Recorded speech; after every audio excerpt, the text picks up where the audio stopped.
Bonjour à tous et bienvenue sur la chaîne de Pixedo.com. Je suis Thibaut Sébastien, photographe pour Creative Light. Et aujourd'hui, je ne sais pas chez vous, mais ici, il ne fait pas un temps à mettre un photographe dehors. Alors on va voir comment réaliser ce qu'on appelle un splash.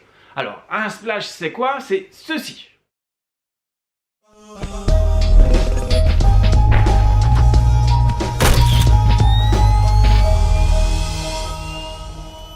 Alors, pour réaliser cette photo, vous allez voir, c'est très fun et il faut juste 2-3 accessoires. Alors, qu'est-ce qu'il faut?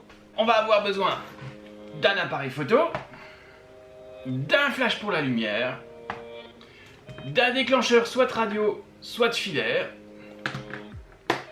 un récipient,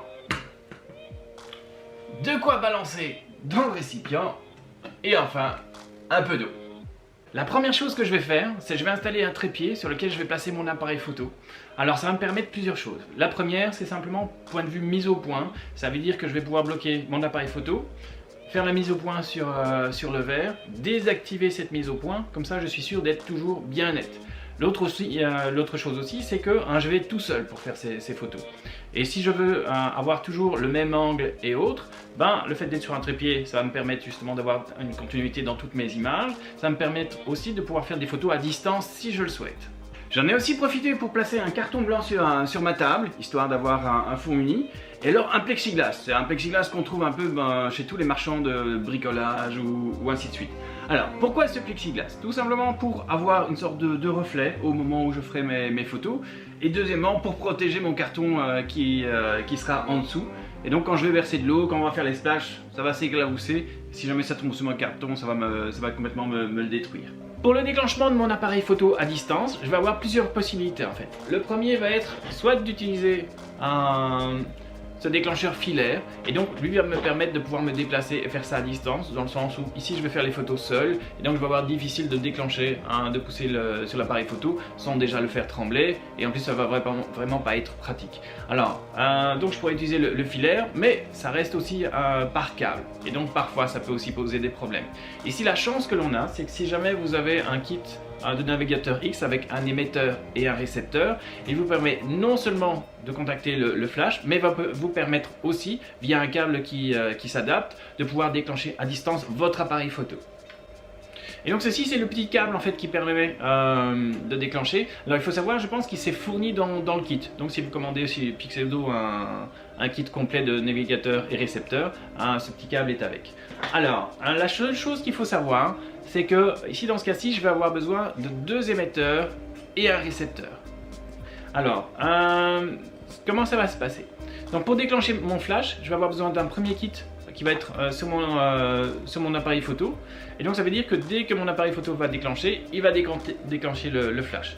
Alors j'aurai besoin d'un deuxième kit qui lui sera aussi branché à l'appareil photo, mais cette fois-ci il sera branché sur le système pour le déclenchement. Et alors j'aurai l'émetteur qui est ici, qui lui dira à l'appareil photo de se déclencher.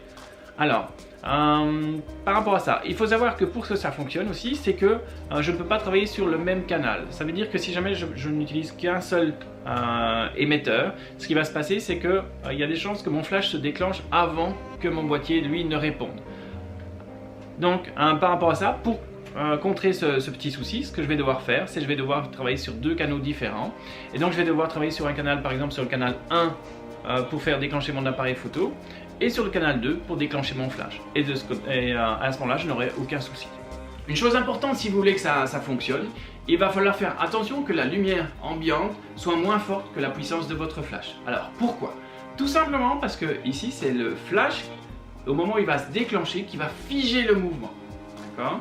Donc on va voir si c'est le cas ici. Alors question paramètres. Ce que moi j'ai fait, c'est que j'ai placé mon appareil photo sur 100 ISO, une vitesse de 160, et je pense qu'en ouverture je suis à 5,6. Alors je vais faire ma mise au point sur le bord du verre qui est juste ici, d'accord? De là je vais désactiver mon autofocus pour être certain que celui-ci ne change pas, et on va voir ce que ça donne.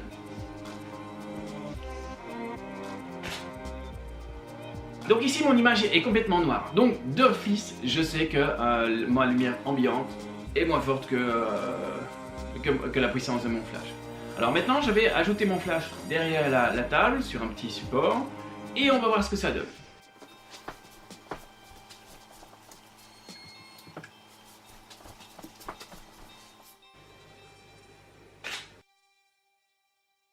Par rapport aux paramètres de mon flash, alors celui-ci est placé en manuel pour être certain qu'il déclenche à la puissance que moi je souhaite.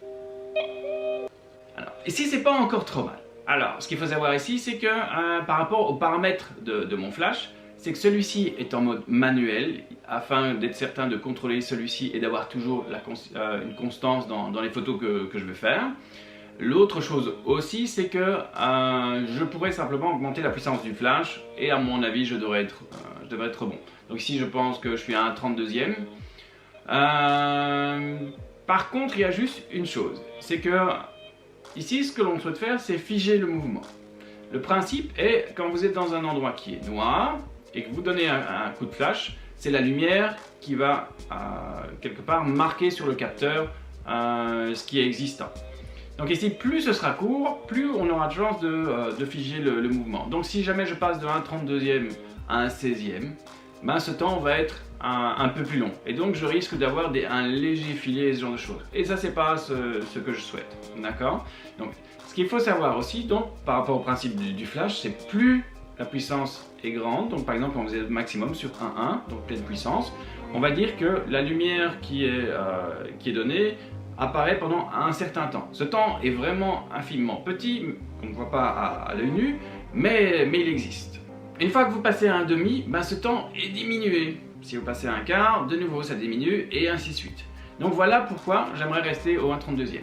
Alors ici, ce que je vais faire pour compenser le fait que je sois sous-exposé, c'est que je suis à 100 ISO, et donc je vais passer à 200 ISO, et on va voir ce que ça donne. Alors voilà, maintenant c'est le moment le plus drôle, et on va voir ce que ça donne. Alors par principe, j'ai pu remarquer que si on veut que ça fasse un beau splash, il ne faut pas juste les lâcher, il faut en plus les jeter dedans, comme ça fait un beau splash. Alors attention, 2, 3. Alors on va laisser ceux qui sont dedans, on va en reprendre 4, 5. Attention, hop là, il s'enfuit. Attention, 1, 2, 3. On verra après ce que ça donne. Alors on sait qu'il y en a partout. Le fait d'avoir fait des photos au départ sans rien nous permettra de nettoyer après via Photoshop si besoin. Attention, 1, 2, 3.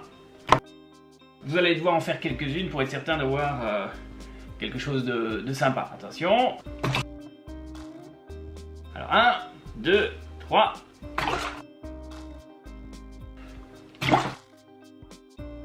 Voilà, alors j'espère que vous êtes autant amusés que moi, et on se retrouve pour la deuxième partie sur Photoshop.